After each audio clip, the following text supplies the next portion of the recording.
Welcome back mga kabayan. Nagbabalik po muli ang inyong lingkod upang magbigay sa inyo ng mga bago at nagbabagang mga balita.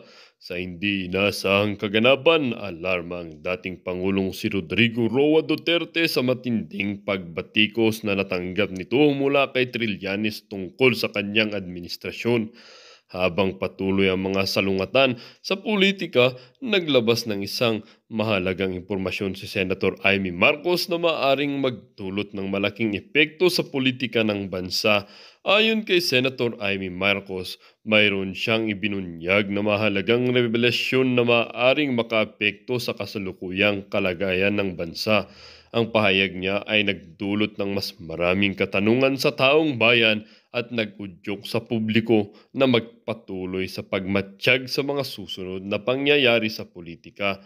Samantala, sa kabila ng mga hamon at pagbatikos, patuloy pa rin ang pagpapakita ng tapang at determinasyon ni Basti Duterte na nagpatuloy sa pagtanggol sa kanyang ama at sa kanilang administrasyon. Ang kanyang matapang na pagtindig ay patuloy na nagpapakita ng kanilang determinasyon na laban ng anumang uri ng kritisismo at pumunta sa direksyon ng kanilang mga layunin. Sa mga pangyayaring ito, patuloy ang tensyon at interes ng publiko sa mga susunod na yugto ng politika na may pag-asa at pangamba sa kung ano ang maaaring mangyari sa hinaharap ng bansa.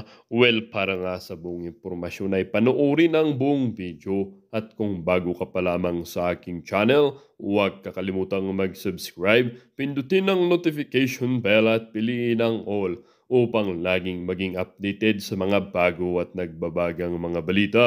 At sa mga solid viewers naman natin dyan, maraming salamat po sa patuloy na pagtangkilik sa ating channel. Tuloy-tuloy lang po ang laban para sa katotohanan at para na rin sa kinabukasan ng ating pinakamamahal na bansang Pilipinas. Maraming salamat po. Tamba vloggers, mga PBBM vloggers ngayon. Ito yung sinabi ni Senator Amy Marcos. Sabi dito, kasi nagagalit sila ngayon kay Senator Amy Marcos, itong mga vlogger na ito, kasi dahil nga dito sa ibinuking ito ni Senator Amy Marcos na sabi niya, ang laki-laki ng budget nila. Yan, may nila ha. Sino yung nila na tinutukoy ni Senator Amy Marcos dito? Yan ang malaking tanong. Okay? Ang laki-laki ng budget nila. Pati sa akin, alam ko ang budget sa akin. Nasa 25 million daw. Yung pagbili ng mga Facebook ads. Ayan, tingnan mo nga naman. Napapansin ko ito eh. Kasi nung manonood ako ng balita, yung mga ads na nagsulputan, paninira ni former President Duterte. Saksi ako dyan. At ngayon, meron sigurong napansin itong si Senator Amy Marcos na pati siya ay sinisiraan na. No, hindi pa naman nagbintang si Senator Amy Marcos kung sino specifically ang nagpa-ads dito sa mga Facebook at sa YouTube. Kasi nakikita ko yan sa Facebook, pati sa YouTube. Talaga, advertisement talaga ng YouTube at advertisement talaga ng Facebook, nagsulputan talaga. Napapansin ko yun. Okay? Especially, so far, ang nakikita ko, tinitira nila si former President Duterte at si VP Sara sa kanilang mga ads. So obvious na. Binabayaran talaga nila, naglaan talaga sila ng budget para dito. Ang tanong, bakit nila ginagawa ngayon ito? Okay? Sa tingin ko, ginagawa nila itong mga pautot nilang advertisement na ito kasi takot na sila sa 2025. Alam nilang mananalo ang mga Duterte sa 2025. Hindi mo makikita na merong mga government officials o isang mga vloggers o isang private individual na naglaan ng budget para siraan si Presidente Bongbong Marcos o si Martin Romualdez. Hindi mo makikita yan sa advertisement ng mga Facebook at YouTube. Ang makikita mo lang, it's purely organic na yung mga DDS vlogger talagang ipinagtanggol itong mga Duterte laban dito kay Martin Romualdez, laban dito kay Presidente Bongbong Marcos. And that's the truth. Real talk tayo dito. 'Di ba? So napapansin rin pala ito ni Senator Amy Marcos at alam ko meron yung itong source sa kanyang revelasyon na ibinigay. Okay, na merong naglaan ng 25 million. Oh, so saksi ako dito sa sinabi ni Senator Amy Marcos. Hindi siya para sa akin, ha, opinion ko ito, hindi siya nagsisinungaling dito. Oh, meron talagang 25 million na para lang dito nakalaan na budget. Diyan ay Facebook ads, YouTube at kung ano-ano pang video tutol sa akin. Okay? Pero yung overall daw nasa 400 million sa paninira sa ating lahat. Imagine that one. Naglaan sila ng 400 million. So kung ating ibabase ito sa mga sinasabi ni Makagago na sila ay binabayaran kasi umami naman si Makagago at alam naman natin yung mga vlogs ngayon ni Makagago, lahat paninira ng mga Duterte. 'Di ba? Paninira kay Kibuloy. Lahat ng mga tao na nagkriticize ngayon sa gobyerno kay PBBM at itong si Tambaluslos, naglaan sila ng budget dito. 400 million na paninira sa ating lahat. Pati siya. Ha? Kapatid ito ng presidente pero sinisiraan. Okay? So ngayon, hindi natin alam. Hindi muna tayo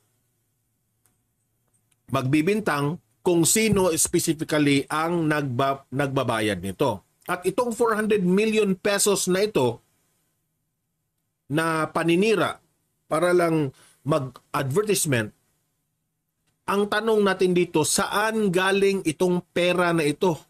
O, The Mudge Forever, hi Donmar, hi po, The Mudge Forever. Saan galing ang pera na ito? Galing ba ito sa isang private individual? O galing mismo sa bulsa ng politiko? O galing ito sa pera ng kaban ng taong bayan?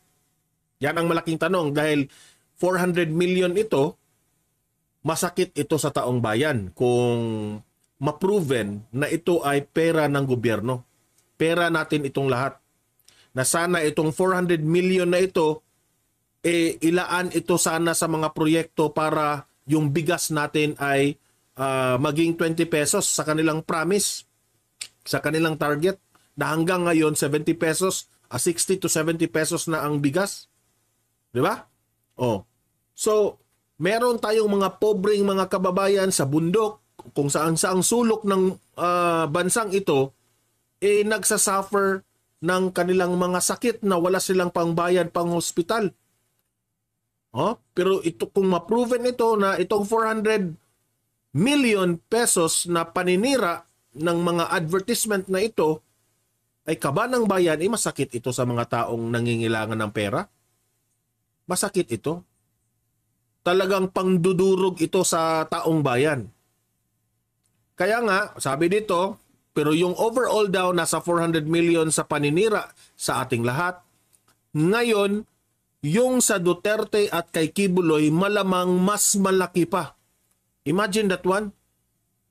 Sabi ni Senator Amy Marcos, kung merong budget na 400 million para sa paninira ng ads ng kalaban ng gobyerno, ha? Meron ring ba't ko ba nasabi na kalaban ng gobyerno ang kanilang target dito? Kasi wala namang ads na sinisiraan si PBBM at si Tambaluslos. Walang ads na nakikita. Lahat ng mga ads na makikita natin sa Facebook, sa YouTube na paninira, tungkol dito sa mga Duterte at kung ano-ano pang kumalaban, nagkikriticize sa gobyerno. Di ba? Wrong pala yung term ko na kalaban ng gobyerno. Hindi. Nagkikriticize ng gobyerno pala. Iba kasi yung kalaban ng gobyerno. Di ba? So, ngayon, sinabi dito, ang mas lala dito, meron pa palang separate budget. Galing na ito kay Senator Amy Marcos ha. May separate budget para kay Duterte at kay Pastor Apollo Kibuloy na mas malaki pa dito sa 400 million. Grabe guys. Grabe talaga ito. Hindi ko na hindi ko na ito matanggap yung ganitong mga pangyayari. Sira talaga ang taong bayan dito. So yan, galing yan mismo ha sa kapatid ng presidente. Ngayon, dito naman kay Senator Amy Marcos, bakit hindi mo, ang tanong ko ngayon, Senator Amy Marcos, bakit hindi ka direkta na pupunta doon sa Malacanang at pagsabihan mo yung ating presidente, malaking chance na pakikinggan ka doon. Kasi you are the sister. Kapatid kayo. Bakit hindi mo magawa? Kasi kung hindi mo ito magawa na kausapin si Presidente Bongbong Marcos, siguro matatawag itong gawa-gawa mo lang ito. Hello po, Pangga Mercy. Good afternoon, Kuya Donmar. Ayan. Solid ka DDS. Ayan, yung moderator natin na si Pangga Mercy, present. So, ganyan ang siste ngayon. Naniniwala ako na posibleng tama itong mga sinasabi ni Senator Amy Marcos. Kasi nakikita ko talaga, may ebidensya. Sino dito ang nakakita din ng mga advertisement na paninira ng former President Duterte at kay Kibuloy? Sige nga, mag-komentaryo kayo dyan. Sinong nakakita? Sige. Tingnan natin. Kasi gusto kong malaman na hindi lang ba ako ang nakapansin. Gusto ko ring malaman na napansin rin nyo. Di ba? Sabi dito sa Facebook, watching here from Davao del Sur, Mericnol Cavajal Nebres. Ayan. Di ba? So, posible na ito ay naglaan talaga sila ng budget dito dahil takot na takot sila sa administrasyon na hindi nila takot sila na baka matalo sila sa 2025 election. Okay? Galing na yan mismo kay Senator Amy Marcos. Sinabi na niya yan dati na itong si Martin Romualdez baka gusto itong mag-prime minister kaya sulong ng sulong dyan sa People's Initiative na yan. Di ba? Di naman tayo nagsisinungaling dyan kasi merong mga balita na siya mismo galing sa kanyang bibig. Di ba? So ngayon, sabi dito ni Jack26 Giroy, good morning Donmar, have a blessed day po sa lahat ng watching OFW from Dubai. Ayan. So, eto, hindi pa rin sila tapos. Isa na dito, meron pang isang hindi pa rin nawala ng pag-asa. Itong si Senator Trillanes. Ito naman yung pautot ni Senator Trillanes kasi I don't think na hindi siya tatakbo, no? Pero talagang tatakbo ito sa 2025 eh. Gustong maging relevant itong si Trillanes. Ngayon, ito na naman ang kanyang banat. Ang pag-aresto kay Teves sa tulong ng Interpol at Timor-Leste Police Force ay magiging halimbawa kung papaano arestuhin si Duterte kapag lumabas na ang kanyang ICC warrant at kapag padadaanin ito sa Interpol. Ito ay obligasyon ng isang member state ng Interpol gaya ng Pilipinas. Yan, si Antonio Trillanes na ang nagsabi niyan. Dahil kumakalat yung balita na itong si Congressman Teves ay dinakip no, doon sa Timor-Leste while nag-golf siya, hindi ko mauunawaan itong si Trillanes bakit niya hinantulad o inahahambing itong pangyayari ni Teves kay Duterte. Okay? Si Congressman Teves inaresto sa pagkakaalam ko Interpol na nakipag-ugnayan sa mga authorities sa Timor-Leste na inaresto siya may ganyang proseso. Kasi iba yung sitwasyon ni Teves compared sa ating former President Duterte. Okay? So ang layo, pero still, inahambing ni Trillanes. Bakit niya inahambing niya? Kasi hanggang ngayon, itong si Trillanes, galit na galit kay former President Duterte. Hindi pa rin siya nag-give up. Di ba? Alam mo ba, Trillanes, na pinagtawanan ka lang ng pinagtawanan ka lang ng masasabi nating mga taong bayan sa mga sinasabi mo. Kasi matagal ka nang hindi pinaniwalaan ng taong bayan eh.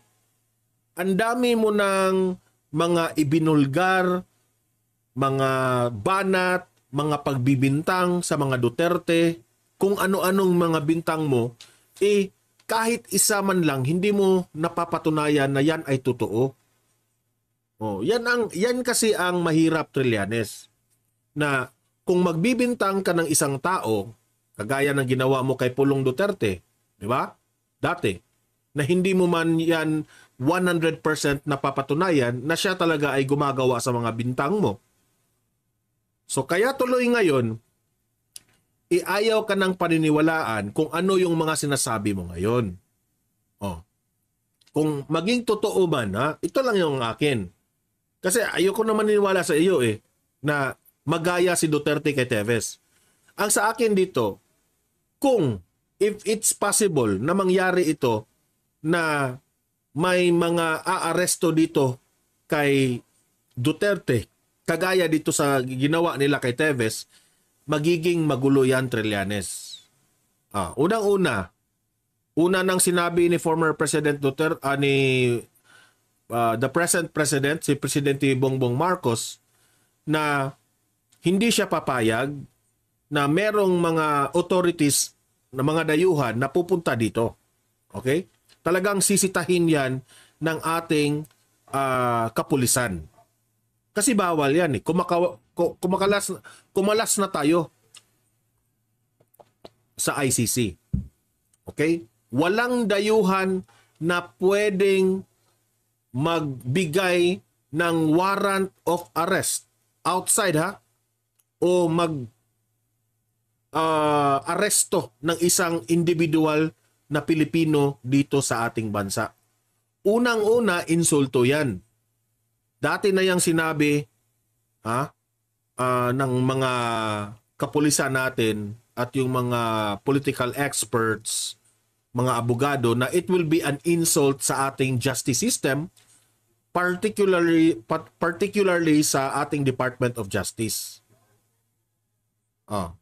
Bakit sila yung mag-aaresto na gumagana naman ang ating judicial system dito? Gumagana ang batas natin. Yung kasama mo nga na si former Senator Laila de Lima. Di ba? Gumagana yung sistema. Nakalabas si de Lima dahil doon sa proseso na ating sinubaybayan. Di ba? So, kung mangyari man ito, paniniwala namin na hindi talaga ito nagdaan ng proseso. So, malabo at malayo talagang mangyari yan, Trillanes. Ito yung tao, si Trillanes, ito yung tao na isa sa mga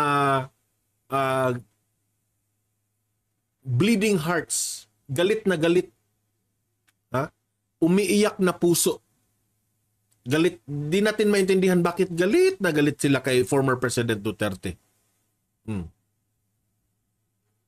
Hanggang ngayon, tahimik na nga hindi ka na nga pinapansin ni Duterte.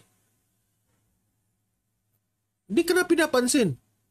Yung mga banat niyang ganito, hindi na nga rumiresback si Duterte kasi alam niya na si Trillanes ay ganyan na.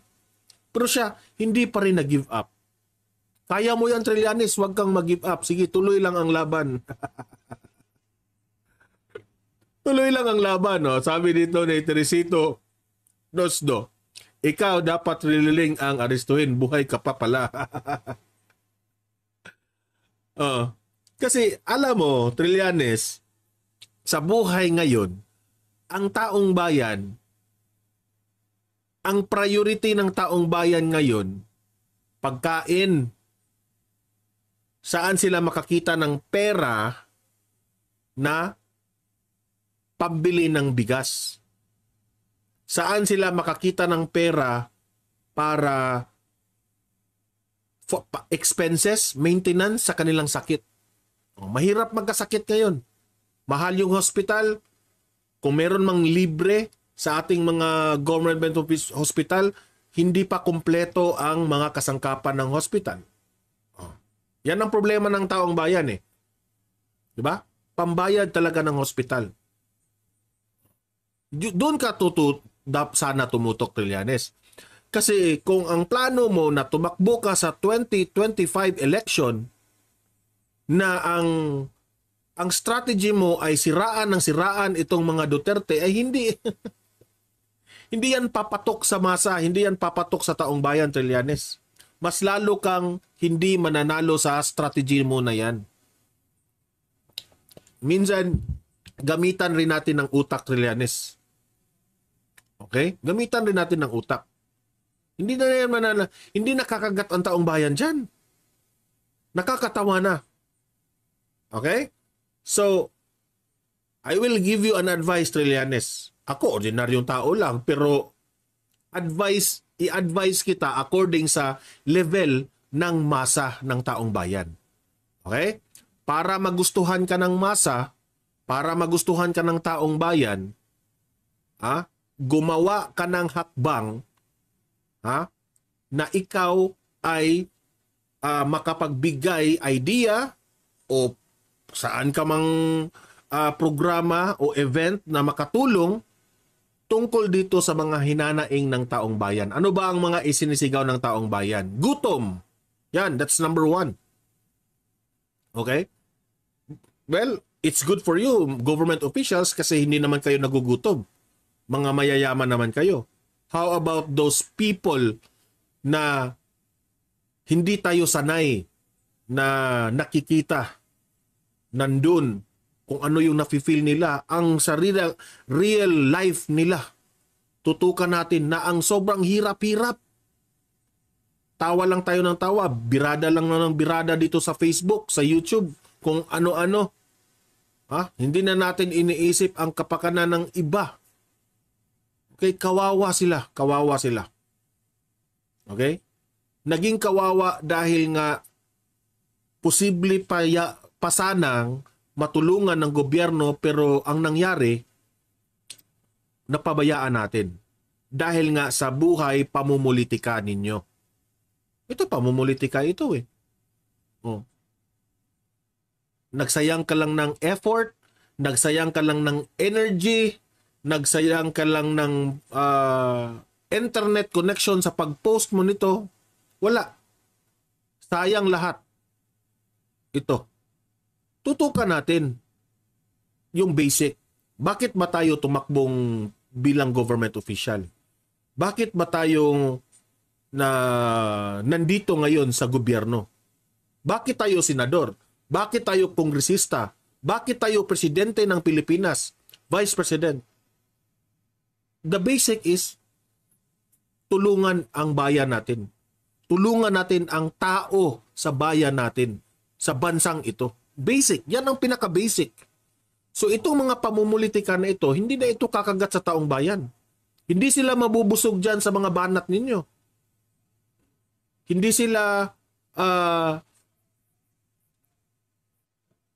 yung kanilang mga nagdaramdam ngayon ng may sakit, kung magbabasa sila dito sa pamumulitika ng mga banatan, mas lalong magkasakit sila. Oh. Hindi ito ang solusyon lahat eh. Ha? Oh, sabi dito ni Nelo Garcia, wala nang boboto sa iyo, Trililing. Sana dapat tumulong sa mga kababayan nating Suli Duterte. Ikaw, dati kang government official, wag puros pamumulitika. Tumulong ka na lang sa bayan mo. Tumulong ka na lang sa taong bayan. Mas di ba? Madadagdagan pa ang mga posibleng boboto sa inyo. Pero itong mga ginagawa mo, mas lalong mababawasan yung mga sana mga followers mo. Ito pala, nagfa-follow ako kay Trillanes pero ngayon pamumulitika, ayoko nang i-follow ito. Ganyan yung mga sasabihin ng mga taong bayan dyan. Di ba? So, ako, I'm really, really tired of this Trillanes. Paulit-ulit na lang eh. Sa madaling salita, ang opinion ko dito, hindi pwede mong ihahambing ang sitwasyon ni Teves at ni former President Duterte. Ang layo yan, Trillanes. Sa totoo lang. Okay? So ngayon, kaugnay pa rin ito sa mga paninira nila, no?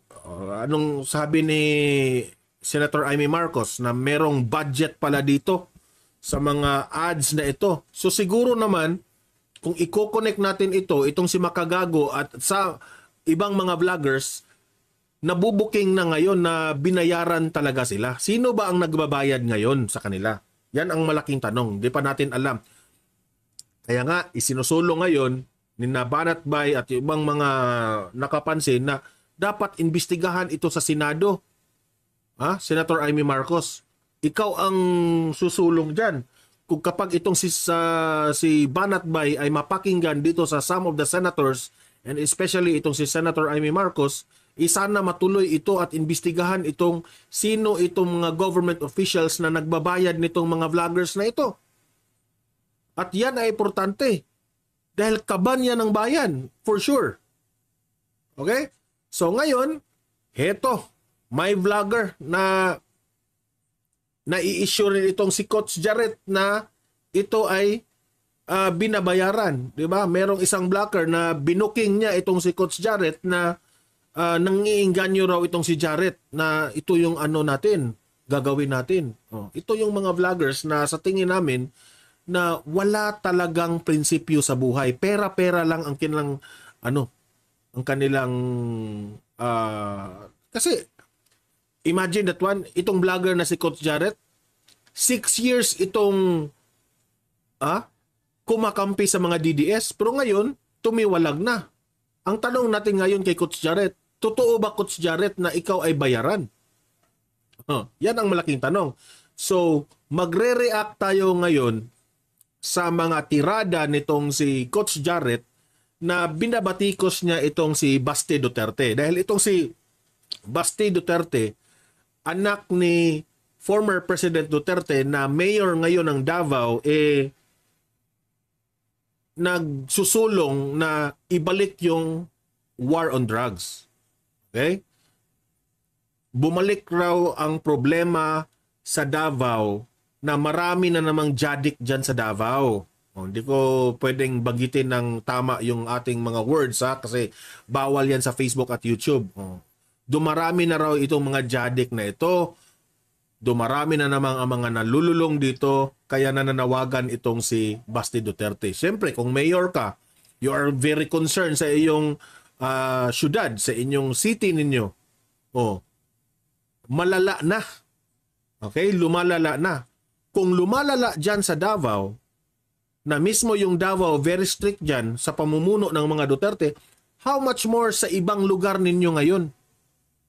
Shout out Donmar TV at sa mga Solid DDS vlogger at supporters. Kung lumalala na sa Davao, how much more sa ibang mga cities ngayon? So, grabe. Dito sa pamumuno ni PBBM, administrasyon ni PBBM, sa madaling salita, bumabalik na itong problema na ito. Mr. President, pagtuunan niyo ito ng pansin. Diinan niyo ng pagkastrikto itong ating kapulisan at mga kasundaluhan. Kasi, kahit disiplinado itong mga pulis at mga sundalo, kailangan pa rin ito ng matinding command mo kung ano ang dapat gawin. Kasi, dati, nagagawa yan ni former President Duterte. Mr. President Bongbong Marcos, kung mahal mo ang ating bayan, kung mahal mo ang taong bayan na bumoto sa inyo at yung hindi mga bumoto sa inyo, kung mahal mo lahat sila, hindi ka papayag na dadami itong mga jadik na ito, itong pagsugpo ng bawal na gamot. Okay? So, ipagtanggol natin si Basti Duterte laban dito sa mga vloggers na tumitira ngayon sa kanya. Okay. Coach Jarrett, pasok. May isang Duterte kasi, mga kotsero, na mukhang gustong sumunod sa yapak ng kanyang ama. Gustong sumunod sa yapak ng kanyang ama. Tumatawa ka. Anong katatawanan dun? Jarrett, kung si Basti Duterte ay gustong gayahin yung ginawa ng kanyang tatay, anong nakakatawa dun? Sablay. But not in a good way. Not in a good way. Mukhang gusto niyang i-revive ang Davao Death Squad. Bakit mo nasabing i-revive ang Davao Death Squad? Ha? Pinagbibintangan mo ngayon na i-revive. Saan ang ebidensya mo na naniniwala ka kaagad? Ba't naman gano'n, Mayor? Napansin mo? Ganyan siya mag-vlog. Hindi ganyan, Coach Jarrett. Gumawa ka ng argumento. Ikaw, yung makikita mo dito na mas madaldal pa ang kanyang bibig kontra sa kanyang utak. Okay? At imagine, nag-study pa ito ng abogasya. Madaldal yung bibig, pero hindi nag-iisip. Coach Jarrett. Palakpakan, Coach Jarrett.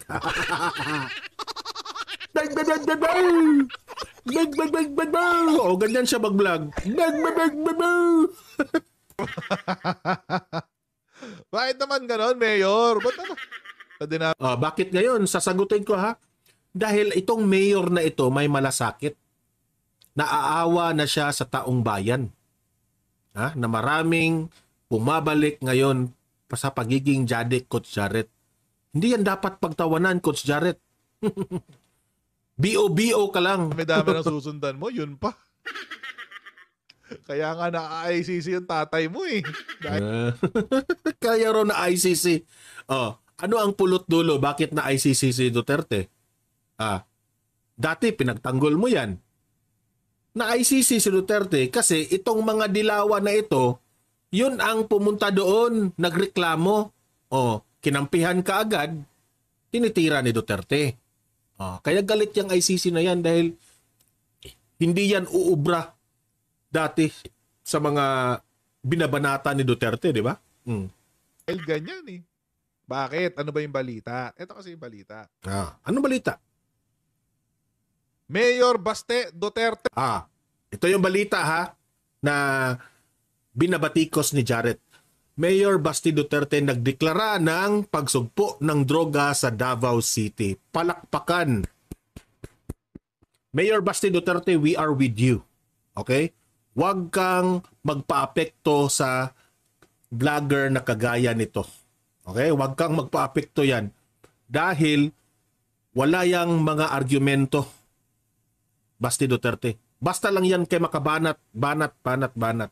Okay? Huwag kang magpa-apekto, sir. Nag-declare ng war on drugs sa Davao City. Sinasabi natin. Anong nakakatawa dun? Alam mo ba ano ang nakakatawa, Coach Jarrett? Yung mukha mo. Sa mukha mong yan, abogado yan. puno, siyang bunga. Tawa siya ng tawa. Habang sinasabi Parang bangag rin ito eh. natin eh. Tahimik. Nagdeklara si Mayor Sebastian Baste Duterte ng war on drugs sa Davao City dahil umano sa muling pagtaas ng kaso ng illegal na droga sa syudad. Talaga? Hindi siya maniwala. Talaga? May pagganon pa ba? Talaga? Yun eh. Mayor siya. Alam niya. Ikaw na lang mag-mayor. Well, dito nga nagtatapos ang bidyong ito. Kayo naman po ang aking tatanungin mga kabayan. Ano naman po ang inyong mga reaksyon sa balitang ito? Ang ating comment section ay bukas para sa inyong mga samot-saming reaksyon at komento. Lagi niyo pong tatandaan na bilang isang mamamayan ng bansang Pilipinas at bilang isang butante at bilang isang matapat na mamamayan na nagbabayad ng buwis dito sa bansang ito ay kailangan din natin magsalita at mag-react.